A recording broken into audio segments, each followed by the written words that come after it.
Lesti Kejora dituding pura-pura bahagia dengan Rizky Bilar. Berita seleb terkini Lesti Kejora pura-pura bahagia oleh warganet dan langsung memberikan jawaban menohok. Istri Rizky Bilar, Lesti Kejora memang telah lama disebut pura-pura bahagia.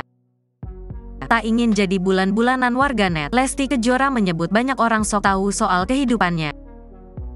Karena kebanyakan khususnya aku pribadi ya, khususnya setelah pembelajaran banyak gitu, terlalu banyak orang yang ikut campur, ujar Lesti Kejora dilansir dari YouTube Leslar Entertainment Kamis, tanggal 15 Juni tahun 2023.